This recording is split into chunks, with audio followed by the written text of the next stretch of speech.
Adventos Crísticos, Adolfo Marques dos Santos. Capítulo 81. Conjugação Cristo Pai, Cristo Filhos. O cristianismo renovado pretende dissipar os bloqueios psicológicos do humano terreno quanto à conjugação Cristo Pai, Cristo Filhos. Concebida a onisciência do Cristo Deus, será possível desfazer os temores de muitos e aquecer a grande maioria de céticos ou bloqueados, despertando-lhes o entendimento do que seja a conjugação Cristo Pai, Cristo Filhos, representado nesse especial evento pelo Nazareno Mestre, com sua postura de aproximação para a irmanação concreta e quase material, postando-se entre os que o aceitam e o acolhem como um entre tantos ou entre todos.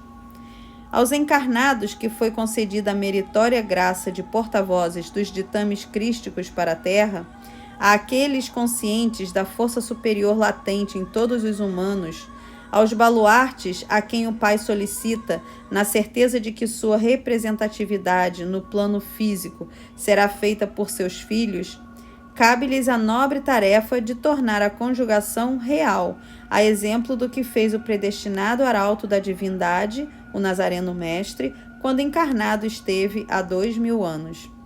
Distinguida a cosmicidade planetária, o Cristo, de seu enviado carnal, o Nazareno Mestre, aceita-se sem bloqueios psicológicos a onipresença de Deus ou universalização divina, transcendente ao universo na forma e imanente nele. Consequentemente, imanente no homem, criatura do Criador. Os portadores desse patrimônio conceitual, cultores do monismo em que Deus é tudo e o todo, não têm dúvida de que estão mergulhados na divina energia do Cristo Pai. Os adventos crísticos, por terem suas bases fincadas na logicidade da lei de Deus, são transparentes, não deixando vácuo para divagações infundadas. Assim, para sentir o Cristo e alimentar em si tal sentimento, a ponto de poder passar ou repassar a seus semelhantes, é preciso mérito, pois não é suficiente querer sentir o Criador, mas amar as criaturas.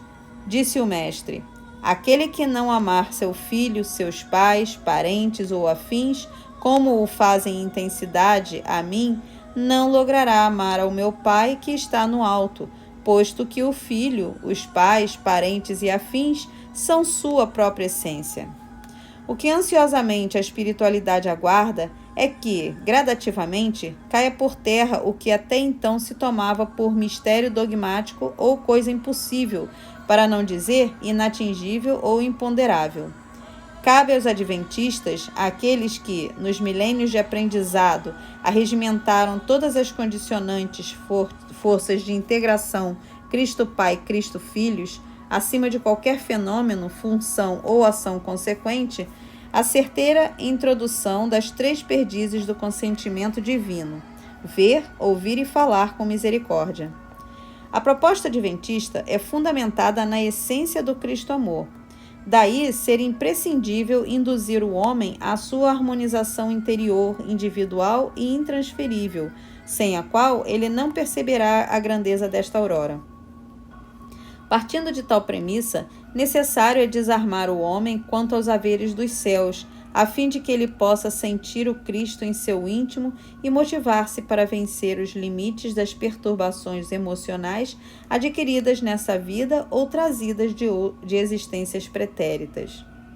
É indubitável que o corpo físico é excelente ferramenta de trabalho, de busca, aprendizado e conscientização do eterno transformismo do universo criado. Assim, estando o espírito novamente encarnado, portando os estigmas de atitudes culposas de vidas anteriores, não conseguirá expressar, através do novo corpo, o seu verdadeiro talento, se não tiver compreendido que, enquanto ele permanecer nos emaranhados da culpa, terá vergonha de si mesmo e não conseguirá transpor as barreiras psicológicas. Quando derrapamos nos corpos anteriores, no atual, se nos faltar coragem para enfrentar e corrigir os nossos erros ou pecados, seremos eternos desajustados encaracolados ou fazendo uso do corpo para nos agredir e a nossos semelhantes, uma vez que, nesse caso, o corpo não nos é precioso. Tal distonia é responsável pela vida amarga, sem sorriso, sem brilho, sem sol, porque os sentimentos profundos desses desajustes emocionais nos são vívidos. O crístico advento procura primeiro estabelecer as forças do cristão, a fim de que ele tenha condição para reformular o cristianismo. E, por fazermos parte de uma sociedade cuja maioria dos espíritos encarnados e desencarnados arrasta seus desvios, suas derrapadas, seus erros e pecados milenares sem o conhecimento que os libertem, considerando também que as consciências primárias ficam atormentadas diante de seus desencontros por não possuírem resistências psicológicas para se sobrepor aos deslizes e enfrentar com galhardia os efeitos disciplinadores, torna-se incontestável despertar-lhes a essência crística, o eu divino. Fica claro que o homem portador de livre-arbítrio tem o direito de errar, de pecar, mas o dever perante a lei de Deus de corrigir os seus desvios de rota sem culpa, conflitos, ressentimentos, acusações e etc., nomeando alguém como culpado. Não adianta dissimular acusando outrem, pois o erro, o pecado, não é um fim em si mesmo, mas mecanismo de aprendizagem elaborado pela perfeição absoluta, Deus. Pela lógica, sente melhor e mais profundamente o Cristo, o homem alegre, convicto, motivado pelas aspirações superiores, naturalmente desvinculado da repressão de suas emoções humanamente normais. Dessa forma, a proposta adventista vai desatando as amarras milenares geradas em outras encarnações, as quais dificultam a conjugação Cristo Pai, Cristo Filhos. É sabido que o homem é juiz de si mesmo. Assim, ele só sairá de sua prisão psíquica quando se enfrentar e conseguir desnudar-se diante do Senhor da vida sem culpa nem vergonha, mas confiante de que o Criador sempre oportuniza as criaturas a retornarem pelas trajetórias percorridas, reabsorvendo em si os efeitos corretivos gerados quando os seus atos foram desprovidos de cunho moral superior.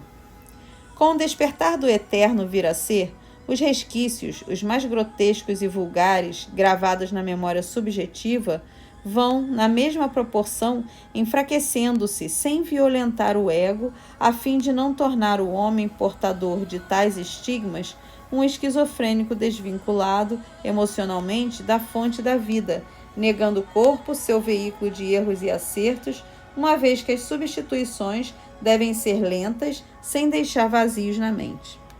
Por ser o afeto o alimento da alma, sem afeto não há vida no sentido crístico da palavra. Obviamente, a ausência de sentimentos de amor, de ternura, de bondade, de solidariedade, de fraternidade, de compreensão e etc., leva o ser humano a enjaular-se, encaracolar-se deprimido, depressivo, despersonalizado, desmotivado pelo existir, cuja mente é povoada permanentemente por conflitos íntimos. Ora, quem mata as emoções naturais do corpo devido à falta de capacidade para direcionar as aspirações, os sentimentos enobrecedores, transforma-o em ataúde em trânsito, sem vida nem vitalidade antes da morte biológica. A mensagem renovadora deste advento é destituída da restrita roupagem religiosa, pois dirigida ao homem espécie dos 4 pilares da sociedade.